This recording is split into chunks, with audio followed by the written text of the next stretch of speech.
is Dr. Andreas Bouroutis from Aristotle University of Thessaloniki.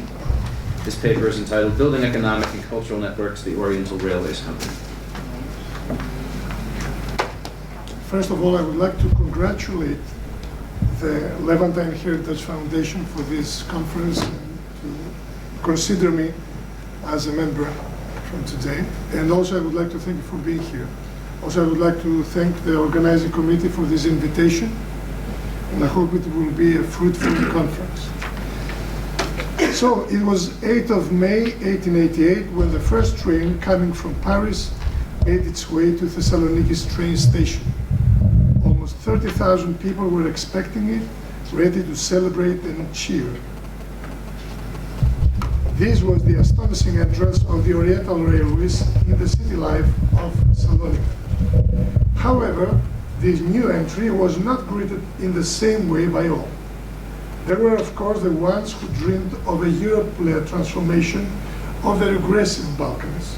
However, there were also some who disapproved of the reforming and revolutionary Western ideas that the new railway connection would bring along.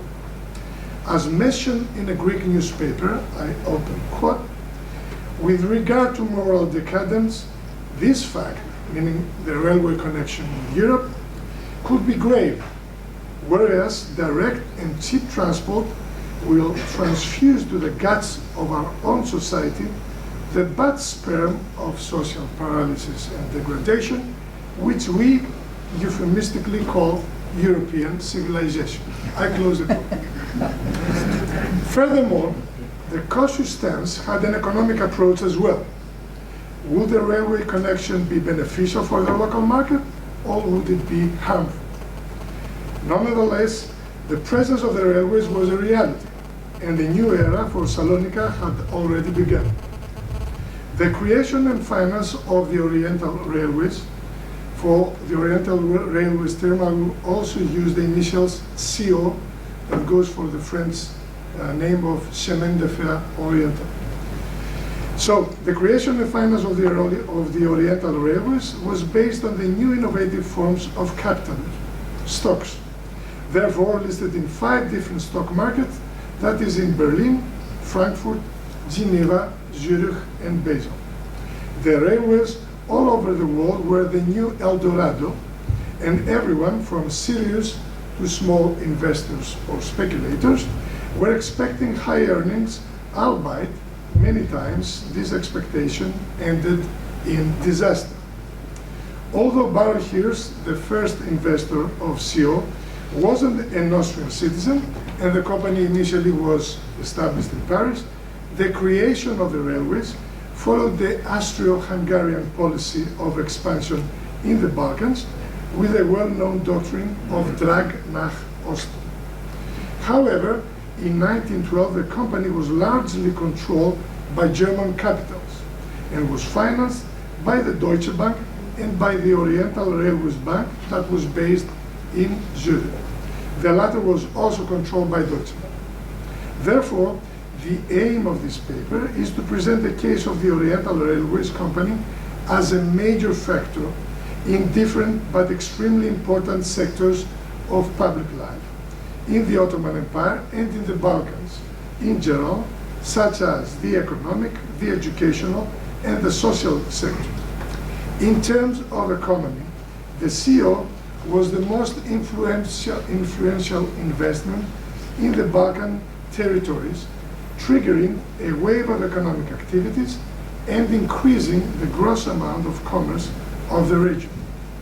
As far for the educational sector, the CO company and its executives successfully established and for a long time directed a number of schools, the so-called Eisenbahnschulen, in the main hubs of the Balkan Peninsula where CO operated. The most successful of all was the German school of Thessaloniki, followed by the one in Adrianople and another one in Philippopo, today known as Plovdiv, in Bulgaria. Furthermore, the same style of expanding the activities of a railway company to the field of education can be traced in the Anatolia Railways Company, which operated in the Asian part of the Ottoman Empire, namely the Eisenbahn-Schule of Haydarpaşa in Constantinople and that of Eskişehir, are the ones that operated in a way similar to that of the CO company in the European part. The most important aspect of this education initiative is that it allowed a major private enterprise to successfully penetrate a total different sector of social activity, to implement the expertise and expand its influence.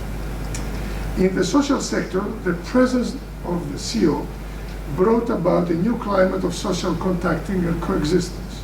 First, it created a new colony of professionals, mechanics, engineers, managers, whom we can call white collars in the Orient. Secondly, the CO developed a new form of coexistence since it employed in all different levels of its structure workforce belonging to all the ethnic communities in the regions and the main towns where it operated. Namely, in the areas of Thessaloniki and Macedonia, Greeks, Jews, Bulgarians, Serbs, and Turks used to work together in the various departments of the company. Thirdly, it created a new type of socializing between the European executives and the bourgeois of the major commercial centers, such as Thessaloniki and Constantinople. With regard to the economic significance of the CO company, it should be noted that the CO was the biggest investment in the Balkan Peninsula, which connected Constantinople with Europe. Being the crossroads site of 3 railway lines, Salonika benefited to a large extent by this development and turned into the biggest communication center combining railway and naval transportation. 2 out of the 3 lines, Salonika, Skopje, Mitrovica, and then to Europe, and Salonika, Monastir, were controlled by the CO company. In total, the company ran more than 1,000 kilometers of railway lines, prompting a large flow of economic activities. However, we must acknowledge that the balance of trade was lopsided, with more imports than export, which is something that, on the long run, resulted in more inequalities in the area. Seen from a wider perspective, the period when the railways began developing is a critical one, because the Ottoman state economy was collapsing due to the great debt. Hence, the European capital and expertise were introduced at a large by taking over the control of the infrastructure of the Ottoman territories. Due to the concessions and privileges it was granted by the agreement with the Ottoman government, the CO company managed to expand its operation to a large scale and become the center of an ongoing system of economic activities which were related to and actually depended upon the operation of the railway network. Taking into account the above facts, we can argue that the expansion of the railways transformed traditional commerce in the Balkan region and increased mobility from rural areas towards urban centers, like Salonika, but also other towns along the network, which gradually grew into commercial markets, like, for instance, Edena in Skopje. We can say that up to a certain point, the fact that the CO company was controlled by Austrian and German capital, and the fact that it was managed by executives of the same nationality, to a large extent, benefited companies of the same ethnic identity. After all, this was also the case for the great powers, for France, and the companies of French interest that operated in the Orient. Another telling example of this is Deutsche Levantine, a major naval transportation company whose presence in the ports of Salonika and Burgas, where the Bulgarian line of CO ended, grew significantly. The same applies for another major transportation partner, which was closely related with the railway expansion and which still operates today, and that is the Schenker & Co. company. Gottfried Schenker, the innovative founder of the company, introduced the groupage consignments that allowed for bigger product units being transported with lower tariffs. Schenker didn't use local representatives or intermediates, but established instead local branches in major Balkan cities like Salonika, Belgrade, Sofia, and Constantinople. We should also point out that the company, Schenker, was a steady member of the German School Association of Thessaloniki. In terms of education, long before the official establishment of the German School of Thessaloniki in 1888, the core of the CEO executives group envisioned founding an institution to educate their children. With regards to this, we must take into account the need of the newcomers to establish the necessary facilities, church, school, club in the city, in order to facilitate their presence in the region and turn Thessaloniki into their permanent residence. This was the case not only in Salonika, but also in all the other areas where the CO established company branches.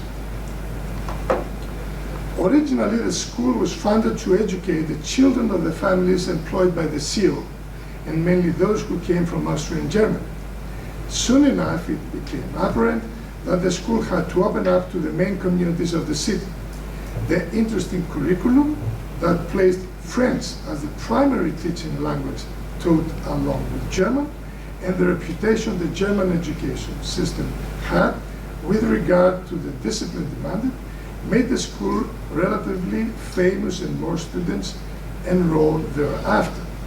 Namely, the school had a significantly high percentage of pupils from the Greek and the Jewish community, who were the most important and extroverted among the city's multicultural society. Hence, pupils from the Muslim community were always marginally present. Most importantly, however, the school addressed all communities successfully, and on the eve of the First World War, managed to rank among the two most important and influential European establishments in Salonika. Its activities went beyond the company's agenda, and they were embraced by a wide audience belonging mainly to the middle and upper class of the city. One can also reach the same conclusion regarding the other schools the company founded in Iuscu, in Adrianople, and in Philippopo in Bulgaria. Moreover, because of its economic ties with Deutsche Bank, the CO company was also closely affiliated with the Anatolian Railways company, which operated in the Asian territories of the Ottoman Empire.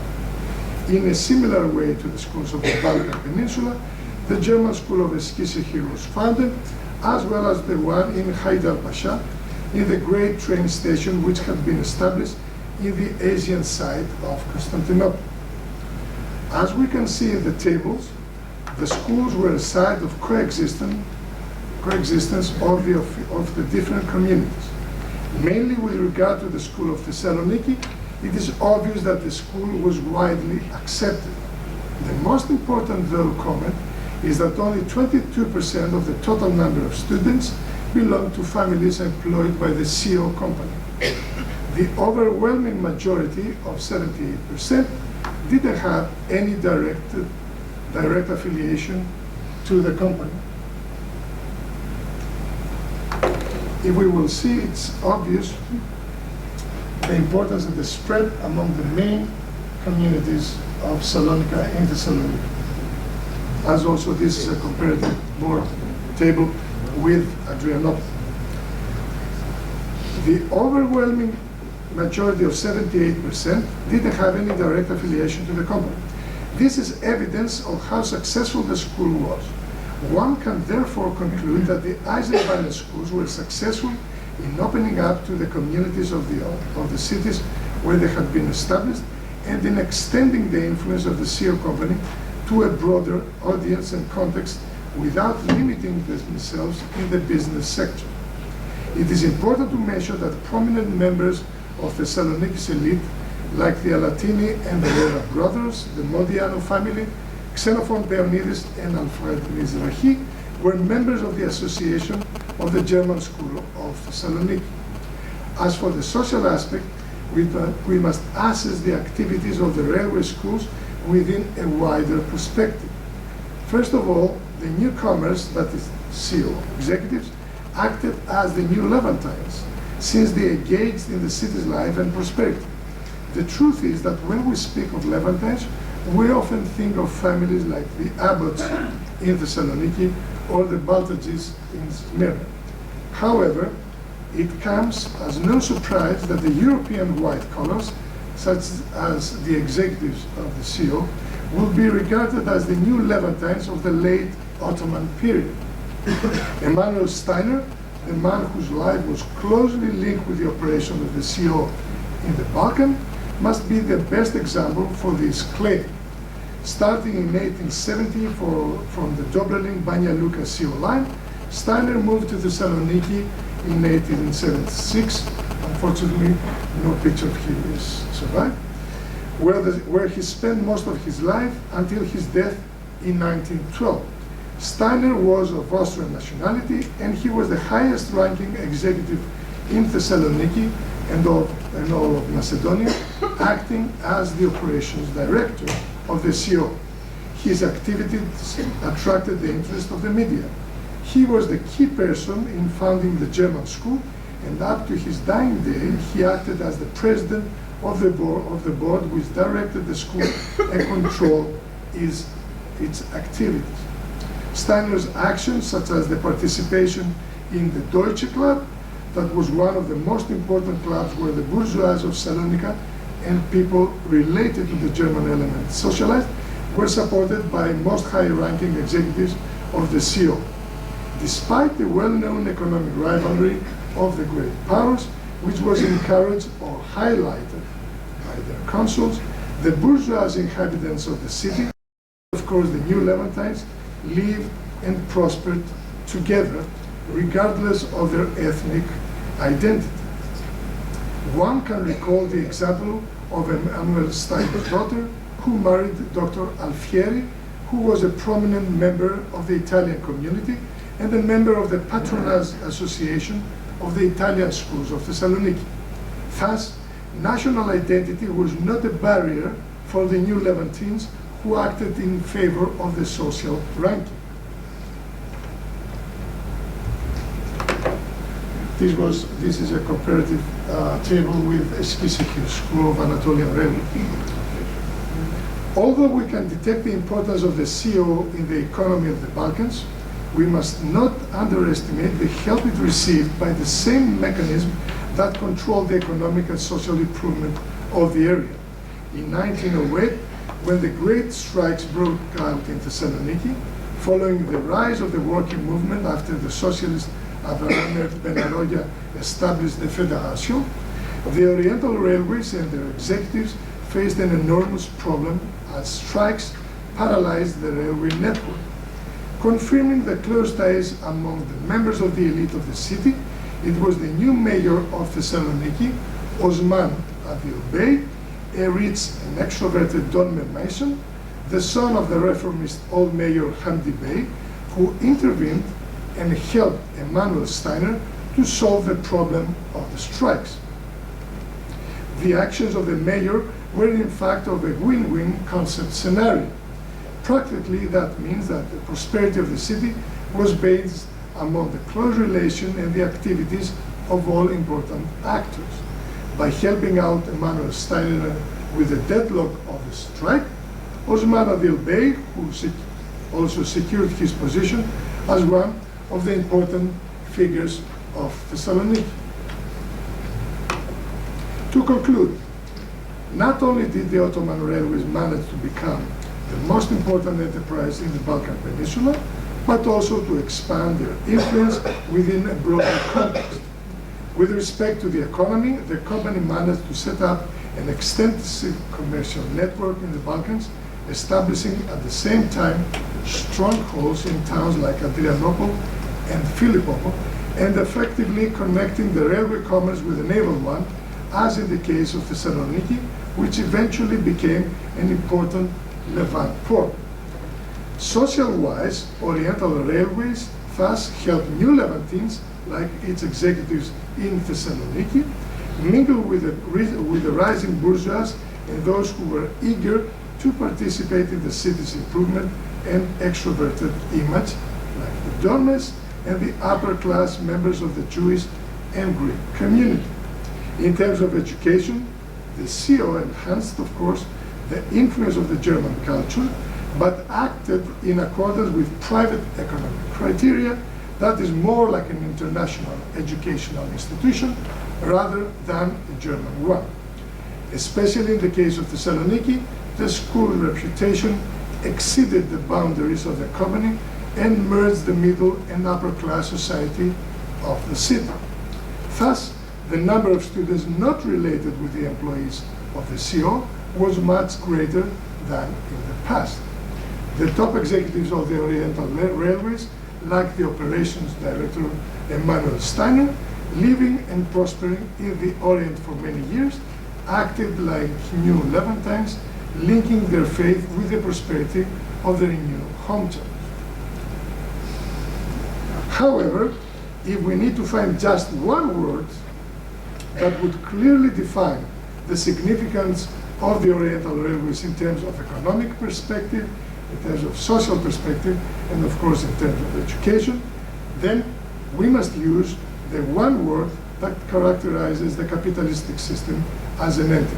And this would have to be profit. Thank you very much.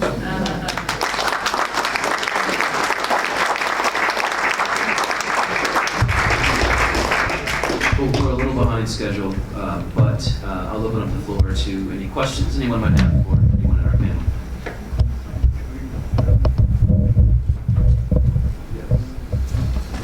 Please.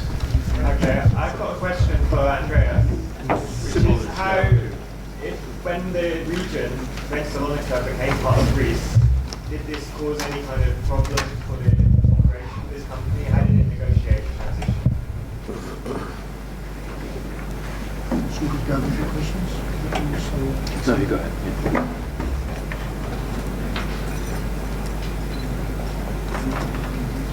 Okay, and the truth is that in the beginning they didn't have any kind of problems, because what a big company should do is to compromise with a new situation. I mean, as they were celebrating their national holidays with the participation of the Turkish official, 6 months after the entrance of the Greek army in Salonika, the school welcomed Princess Sophia, who was the wife of the successor of the Greek throne, and who was the sister of Kaiser Wilhelm. So I think most of the companies try to compromise with the new situation, and in order to leave the business go on. But the problem is that after the Balkan Wars, the Second Balkan War, and mainly with the First World War, we had a major disturbance in the railway network operation. That's true. Any other questions?